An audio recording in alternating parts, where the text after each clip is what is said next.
World cup is over now. 28 तारीख से IPL का त्योहार शुरू हो जाएगा। वर्ल्ड कप जब खत्म होता है तो आईसीसी अपनी टीम ऑफ द टूर्नामेंट बनाता है, जिसमें पूरे टूर्नामेंट में अच्छा खेलने वाले प्लेयर्स शामिल होते हैं। जैसे इस बार की टीम में बेस्ट परफॉर्मेंस करने वालों को ही शामिल किया गया है, साहिबजादा फरहान, बुमराह, मार्करम वगैरह वगैरह। लेकिन क्या हो अगर worst team of the world cup बनाई जाएगी, यानी पूरे वर्ल्ड कप वो नमूने एक साथ इकट्ठे किए जाएं जिन्होंने बड़े मैचों में कुछ खास नहीं किया, फ्लॉप शो उनका जारी रहा। तो चलिए ये काम हम करते हैं, देखते हैं कि कौन कौन से खिलाड़ी रहे इस वर्ल्ड कप के सबसे बड़े फिसड्डी, जिनके लिए कह सकते हैं कि नाम बड़े और दर्शन छोटे। नमस्कार, मेरा नाम है अनुराग सूर्यवंशी और आप देख रहे हैं CBTF माई ट्यूब।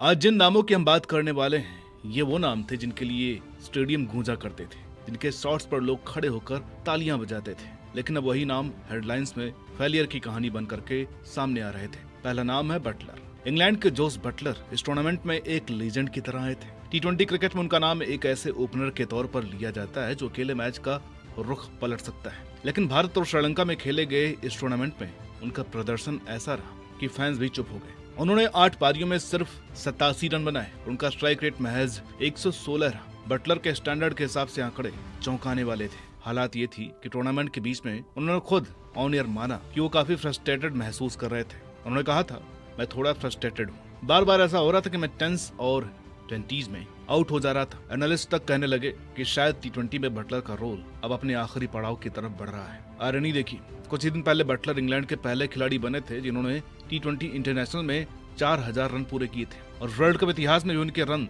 तीसरे सबसे ज्यादा थे। लेकिन इस वर्ल्ड कप में उनका खेल शुरू ही नहीं हो पाया। अगले 3 खिलाड़ी ऑस्ट्रेलिया का परचम लहराते हैं। एक है ट्रेविस हेड, जो आमतौर पर एक खतरनाक हिटर माने जाते हैं। इस बार मानो सब भूल गए। 4 मैचों में उन्होंने सिर्फ 111 रन बनाए और स्ट्राइक रेट रहा 158.5। लेकिन उनसे जो उम्मीद थी उसके मुकाबले ये काफी कम था, खासकर तब जब वे टेम्परेरी कप्तान भी थे।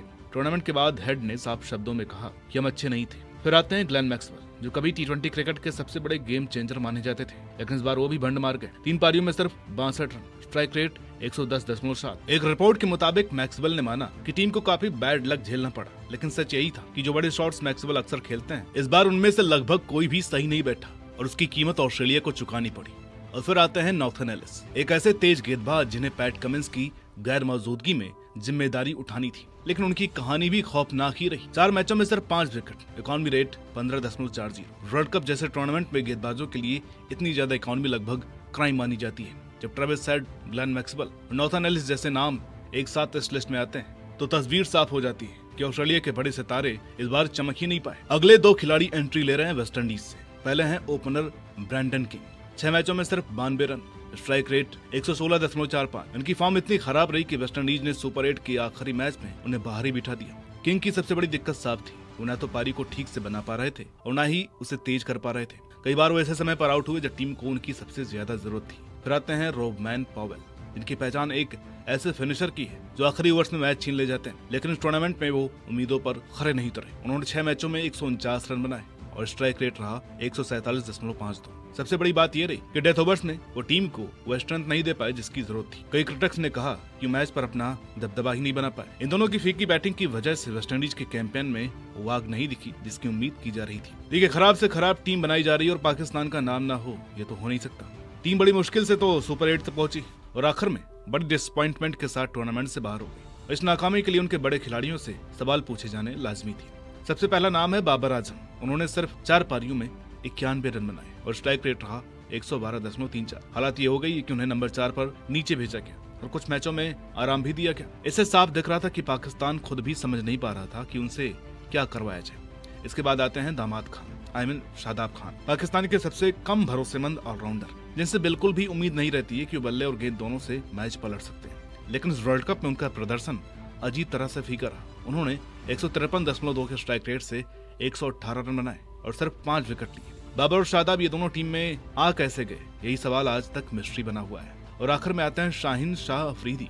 उन्होंने 5 मैचों में 8 विकेट जरूर लिए, लेकिन इकॉनमी रेट रहा 10.52, जो T20 क्रिकेट में बेहद खराब माना जाता है। कई मौकों पर वो टीम के लिए सबसे ज्यादा बोझ बन गए। लंका वाले मैच में जब पाकिस्तान को आखिरी ओवर में सिर्फ 28 रन डिफेंड करने थे, लेकिन उस ओवर में उन्होंने 22 रन दे दिए और वहीं से पाकिस्तान की उम्मीदें लगभग खत्म हो गई। उनकी खराब फॉर्म की चर्चा इतनी बढ़ गई, उनके ससुर शाहिद अफरीदी तक टीवी पर खुलकर उनकी आलोचना करते नजर आए। उन्होंने कहा कि शाहीन बार बार वही पुरानी गलतियां दोहरा रहा है। बाबर आजम, शादाब खान और शाहीन अफरीदी वर्ल्ड कप में यही 3 नाम उस वजह का हिस्सा बन गए जिसकी वजह से पाकिस्तान सेमीफाइनल तक नहीं पहुंच पाया। अगला बड़ा नाम है जैकब डफी, जिनका ये वर्ल्ड कप काफी फीका रहा। 5 मैचों में उन्होंने सिर्फ 3 विकेट लिए और उनका इकॉनमी रेट 10.86 रहा। न्यूजीलैंड को उनसे उम्मीद थी कि वो नई गेंद से शुरुआत करेंगे, विकेट निकालेंगे और साझेदारियां तोड़ेंगे, लेकिन हुआ इसका उल्टा। कई मैचों में उन्होंने खुलकर रन लौटाए और कई बार उनका स्पेल बिना विकेट के 0-5-0 से ऊपर के आंकड़ों के साथ खत्म हुआ। आखिरी नाम है प्रोटियाज टीम के तेज आक्रमण की अगुवाई करने वाले कागिसो रबाडा, जो 2026 में अपने असली रंग में